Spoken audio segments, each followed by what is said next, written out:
Hi friend, welcome to my YouTube channel simple BMS. सबसे पहले तो हैप्पी भोगी और मकर संक्रांति की ढेर सारी शुभकामनाएं। अ, हमें उम्मीद है आप लोग घर पे एंजॉय कर रहे होंगे मकर संक्रांति और भोगी का, लेकिन एंजॉयमेंट के साथ में पढ़ना भी ज़रूरी है। तो आज हम लोग स्टार्ट करने वाले हैं अष्टांग हृदय का फर्स्ट चैप्टर आयुष्कामी अध्याय। तो सबसे पहले हम बात करें सीसीआईएम की, तो सीसीआईएम के अकॉर्डिंग जो हमारा अष्टांग हृदय का 120 चैप्टर है, तो उसमें से जो सूत्र स्थाना का 30 चैप्टर है वो फर्स्ट बीएमएस प्रोफेशन में रखा गया है। तो सूत्र स्थाना अष्टांग हृदय सूत्र स्थाना का हम फर्स्ट चैप्टर आज डिस्कस करेंगे, जिसका नाम है आयुष्कामी अध्याय। सबसे पहले हम बेसिक की बात करेंगे। यहाँ पे जो आपको दिख रहा है प्रेमबिल, तो इसमें हम बात करेंगे। सबसे पहले हम फर्स्ट लेक्चर में डिस्कस कर चुके हैं अबाउट बृहत्त्रयी एंड लघुत्त्रयी। ठीक है, बृहत्त्रयी में क्या था? चरका संहिता, सुश्रुता संहिता, संहितासा, वाग्भटा। तो यहाँ पे जो सबसे पहले हम बात करेंगे आकार ग्रंथास।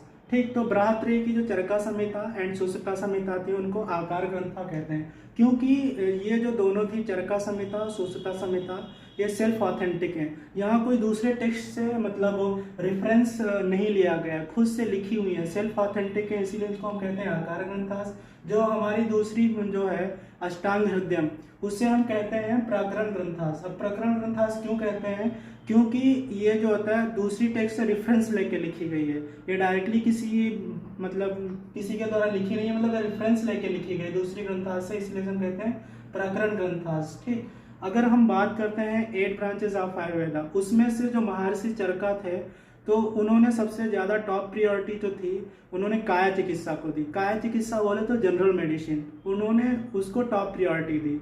और जो सुश्रुता थे, महर्षि सुश्रुता, उन्होंने अपनी सुश्रुता संहिता में सर्जरी से रिलेटेड जो भी चीज़ें थी उनको डिस्कस किया। लेकिन जो वाग्भटा थे उन्होंने ऐसा नहीं किया, उन्होंने जितनी 8 ब्रांचेस आयुर्वेदा की हैं उनको इक्वल इम्पॉर्टेंट दिया। ठीक, तो ये हो गया। अब हम बात करेंगे यहाँ पे जो अष्टांग हृदय की कमेंट्रीज के बारे में। कई सारी कमेंट्रीज दी गई हैं, लेकिन जो सबसे फेमस या पॉपुलर कमेंट्रीज उसमें से एक है अरुण दत्तास की सर्वांग सुंदरी और दूसरी है हेमंद्रे की आयुर्वेदा रसायना। ठीक, ये दो जो कमेंट्री हैं सर्वांग सुंदरी एंड आयुर्वेदा रसायना, ये ज़्यादा पॉपुलर हैं। ठीक, उसके बाद में हम लोग पहले से पता है जो अष्टांग हृदय था उसको जो 120 चैप्टर है 6 डिवीजन में डिवाइड किया गया है। वो 6 डिवीजन कौन कौन से? पहला सूत्र स्थाना, दूसरा शरीर स्थाना, निदान स्थाना, चिकित्सा स्थाना, कल्प स्थाना, उत्तरा स्थाना। ठीक है, जो सूत्र स्थाना है इसमें 30 चैप्टर रखे गए, शरीर स्थाना में 6, निदान स्थान में 16 चैप्टर रखे गए, चिकित्सा स्थान में 22, कल्पा स्थान में 6, उत्तरा स्थान में 40। तो टोटल यहाँ से 120 चैप्टर जो था उसका डिवीजन इस तरीके से है। ठीक है, 6 डिवीजन में डिवाइड किया गया। अब हम बात करते हैं आयुर्वेदा लिटरेचर की। तो आयुर्वेदा लिटरेचर में 4 वाग्भटास हुए हैं। ठीक है, अलग अलग टाइम पे, लेकिन नेम थोड़ा मतलब सेम ही था वाग्भटा। तो सबसे पहले जो थे यहाँ पे, अगर हम बात करें 4 वाग्भटास में, तो सबसे पहले जो थे यहाँ पे वृद्ध वाग्भटा। वृद्ध वाग्भटा जो थे वो आथर ऑफ अष्टांग संग्रहम थे। ठीक है, दूसरे अगर हम बात करें यहाँ पे मध्य वाग्भटा, जो मध्य वाग्भट थे वो known through the commentary Ratna Prabha of Nishchalakara. ठीक, तीसरे वाग्भट थे उनका नाम था लघु वाग्भट। लघु वाग्भट जो थे आथर्स ऑफ अष्टांग हृदयम। और जो चौथे वाग्भट थे वो थे रसा वाग्भट। रसा वाग्भट जो थे वो आथर ऑफ रसरत्न समुच्चय। ठीक है, तो यहाँ से हमको पता चला कि 4 वाग्भट हुए हैं आयुर्वेदा लिटरेचर में। सबसे पहले वृद्ध वाग्भट, मध्य वाग्भट, लघु वाग्भट, रसा वाग्भट। वृद्ध वाग्भट आथर ऑफ अष्टांग संग्राम, मध्य Vagbhata known through the commentary Ratna Prabha of Nishchalakara, लघु वाग्भट आथर ऑफ अष्टांग हृदयम, रस वाग्भट आथर ऑफ रसरत्न समुच्चय। अब हम बात करेंगे वाग्भटा जीनियोलॉजिकल ट्री की। तो जीनियोलॉजिकल ट्री की बात करते हैं। सबसे पहले यहाँ पर वाग्भट हुआ है, फिर वाग्भट से सिम्हगुप्ता, सिम्हगुप्ता से फिर वृद्ध वाग्भट, फिर वृद्ध वाग्भट से फिर से सिम्हगुप्ता, फिर सिम्हगुप्ता से लघु वाग्भट।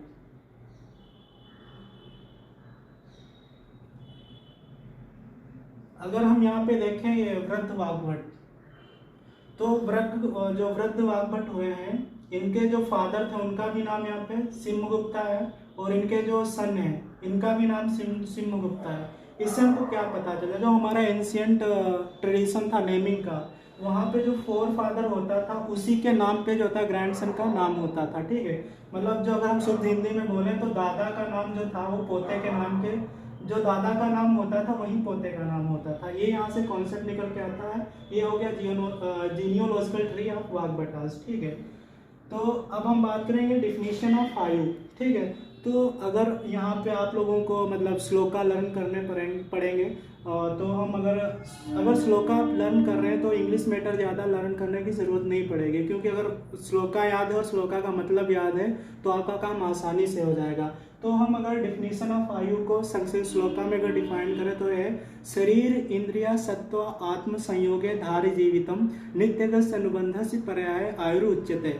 ठीक, तो इसका क्या मतलब हुआ, शरीर इंद्रिया मतलब life is nothing, it is a combination of शरीर बोले तो बॉडी, इंद्रिया बोले तो सेंस ऑर्गन, सत्व बोले तो माइंड, एंड आत्मा बोले तो सोल। तो life is a combination of a body, sense organ, mind and soul. ठीक है, फिर ये तो हो गई डिफिनीशन।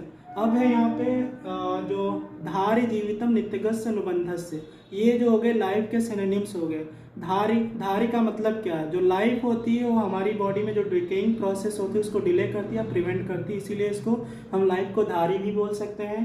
फिर जीवितम, जो लाइफ होती है हमें लिविंग बना के रखती है।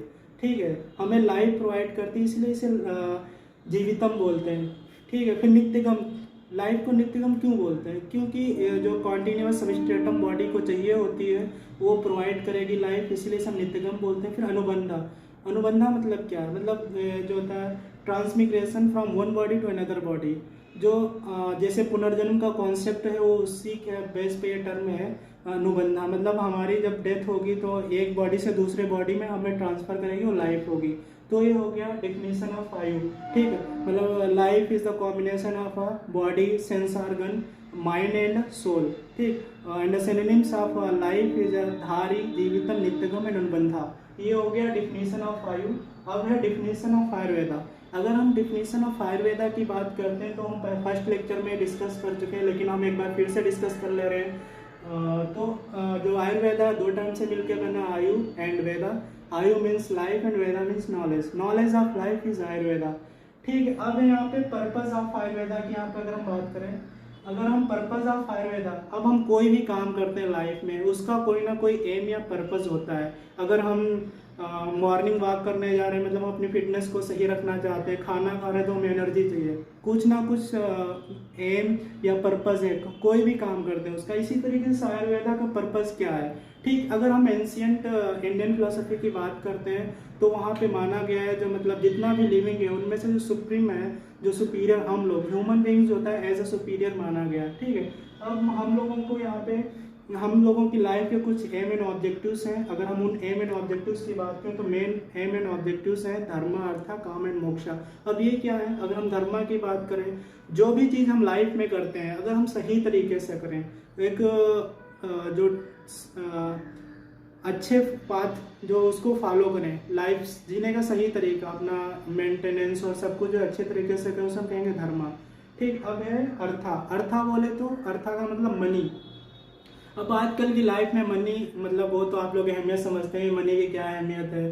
तो मतलब हर कोई चाहता है कि हम रिच हों, हम सबसे ज़्यादा रिच अडानी अंबानी को पीछे कर रहे हैं। तो मतलब आयुर्वेदा में नहीं बोला गया कि तुम मनी मत अर्न करो या मतलब पैसा ना कमाओ, पैसा कमाओ लेकिन सही तरीके से।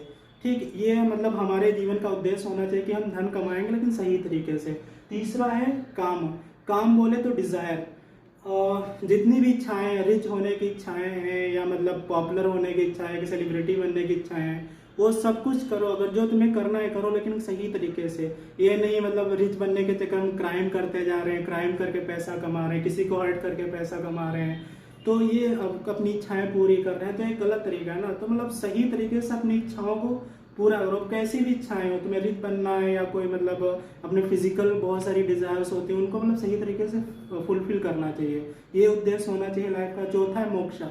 जो हमारी लाइफ का अल्टीमेट एम है वो मतलब मोक्ष प्राप्त करना। मतलब मरने के बाद में सब यही चाहते हैं हमें मोक्ष मिले और हमें स्वर्ग में जाएं, हम जन्नत में जाएं। तो मतलब ये सबका मानना है। तो उसके लिए क्या, जब हम धर्म अर्थ काम इन सब चीज़ों को सही तरीके से करेंगे, सही तरीके से रहेंगे, सही तरीके से मनी अर्न करेंगे, सही तरीके से अपनी डिजायर्स फुलफिल करेंगे, तो अल्टीमेट हमें मोक्षा प्राप्ति होगी। ठीक है। लेकिन अब ये जो चार चीज़ें हैं, धर्म अर्थ काम मोक्षा, इनको अचीव करने के लिए सबसे मेन चीज़ जो है, हम पहले हेल्दी हों, हमारी लाइफ अच्छे से रहे। मतलब ऐसा नहीं हम बीमार हैं, अगर हम बीमार होंगे तो क्या कर पाएंगे, ना सही तरीके से अपना काम कर पाएंगे, ना सही तरीके से मनी मतलब कर पाएंगे। जो मतलब एक मोक्षा प्राप्ति के लिए जो करना होता है वो हम नहीं कर पाएंगे।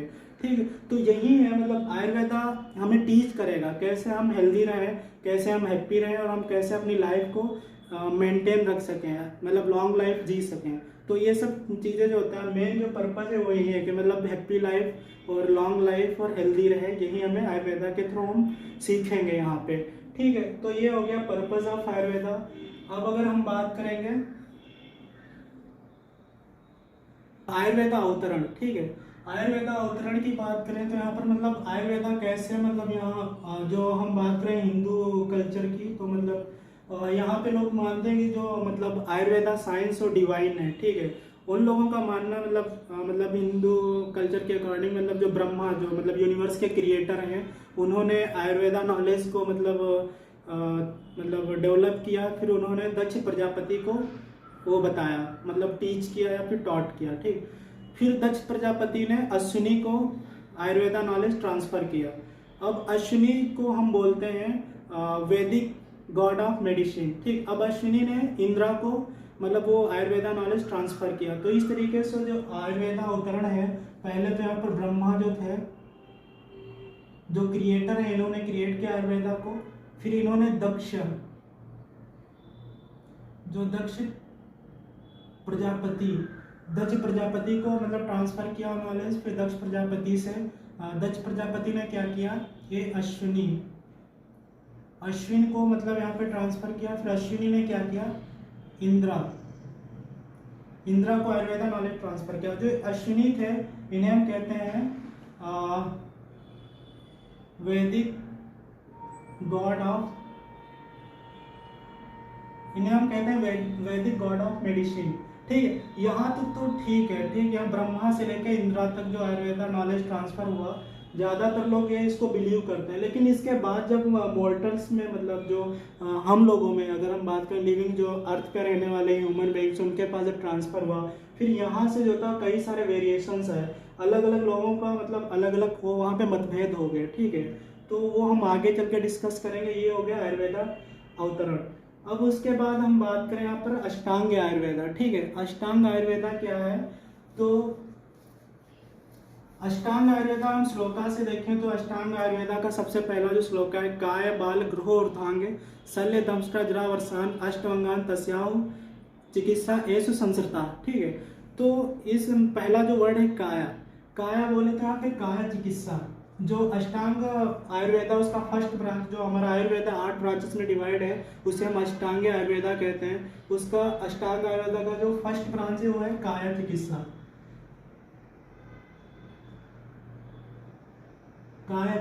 काया चिकित्सा बोले तो इसे हम जनरल मेडिसिन कह सकते हैं। अब जनरल मेडिसिन क्या है, तो जो डायग्नोसिस एंड ट्रीटमेंट, जो मतलब इंटरनल ऑर्गन्स है उनमें अगर कोई डिजीज है उसको डायग्नोस करना और उसे ट्रीट करना, वो यहाँ पे काया चिकित्सा में आएगा। फिर काया बाला में क्या आएगा, बाल चिकित्सा में क्या आएगा, यहाँ पे इसे हम बोलते हैं, अगर मॉडर्न अगर टर्म दे इसको तो पीडियाट्रिक्स, मतलब जो बच्चों से जो चिल्ड्रन से रिलेटेड बीमारियां हैं उनको डील करेंगे, यहाँ पे उनको ट्रीट करेंगे, उनके बारे में पढ़ेंगे। ठीक है। ये बाल चिकित्सा। फिर है यहाँ पे ग्रह चिकित्सा बोले तो यहाँ पे डिमेनोलॉजी, यहाँ पे डिमेनोलॉजी आई थिंक मतलब वास्तु दोष वो सब होते हैं, उन सबसे रिलेटेड जो होता है यहाँ पर ग्रह चिकित्सा होता है। फिर है ऊर्ध्वांग, इसे हम कहते हैं सालाक्य तंत्र। ठीक है। सालांग के तंत्र में ENT एंड ऑप्थेल्मोलॉजी आता है, ऑप्थेल्मोलॉजी, ठीक है। ई बोले तो ईयर, एन बोले तो नोज, टी बोले थ्रोट एंड मतलब जो बीमारियां होती मतलब आँख से नाक और थ्रोट और आँखों से रिलेटेड जितनी भी बीमारियां होती हैं उनके बारे में पढ़ना, उनको कैसे ट्रीट किया जाता है, उनको मतलब कैसे मैनेज करेंगे, वो सब यहाँ पे हम ऊर्ध्वांग सालांग के तंत्र में पढ़ने वाले हैं, ठीक है। जो 5वां ब्रांच है यहाँ पे शल्य, शल्य बोले तो यहाँ पे सर्जरी, ठीक है, जो मतलब सर्जरी से रिलेटेड जो कुछ होगा यहाँ पे हम शल्य में पढ़ेंगे। फिर है दंष्ट्रा, या हम इसे कहते हैं अगाध तंत्रा, अगाध तंत्रा, ठीक है। अगाध तंत्रा बोले यहाँ पे टॉक्सिकोलॉजी, टॉक्सिकोलॉजी मतलब जो पॉइजनस चीज़ें होती हैं उनके बारे में पढ़ना, और हम अगर कोई जैसे स्नेक बाइट कर लिया तो सिम्टम्स या कैसे क्या हम उसको डील करेंगे, कैसे ट्रीट करेंगे, वो सब चीज़ें हम यहाँ पे अगाध तंत्रा में पढ़ने वाले हैं, ठीक है। अब 7वीं ब्रांच जो है आयुर्वेदा की जरा, जरा बोले तो यहाँ पर जीरियाट्रिक्स, ठीक है। जीरियाट्रिक्स मतलब जो ओल्ड पर्सन है उनसे रिलेटेड जो बीमारियां हैं उनको हम कैसे ट्रीट करेंगे, कैसे मैनेज करेंगे, वो सब पढ़ने वाले हैं यहाँ पे जरा, ठीक है। फिर 8वां है यहाँ पे वृष्या, वृष्या बोले जिसे हम कह सकते हैं वजीकारना, वजीकारना जो ये 8वीं ब्रांच जो है वजीकारना या फिर वृष्या, इसमें हम एफ्रोडीजिया, एफ्रोडीजिया मतलब सेक्सुअल रिलेटेड जितनी प्रॉब्लम्स डिजीजेज हैं उनको हम कैसे ट्रीट, कैसे मैनेज करेंगे, वो यहाँ पे वृष्या चिकित्सा या वजीकारना चिकित्सा में हम लोग पढ़ने वाले हैं। तो ये जो 8 ब्रांचेस है काया, बाल ग्रह, ऊर्ध्वांग, शल्य, दंष्ट्रा, वृष्या, ये जो होते हैं 8 ब्रांचों को हम मिला के कहते हैं अष्टांग आयुर्वेदा, और इन्हीं जितनी भी बीमारियां उनको हम इन्हीं 8 ब्रांचेस के अंतर्गत हम डील करने वाले हैं, ठीक है। तो आज का टॉपिक यहीं पे ख़त्म करते हैं। अगर ये वीडियो आप लोगों को पसंद आया तो लाइक करें, कमेंट करें, और ज़्यादा से ज़्यादा लोग सब्सक्राइब करें और अपने फ्रेंड लोगों को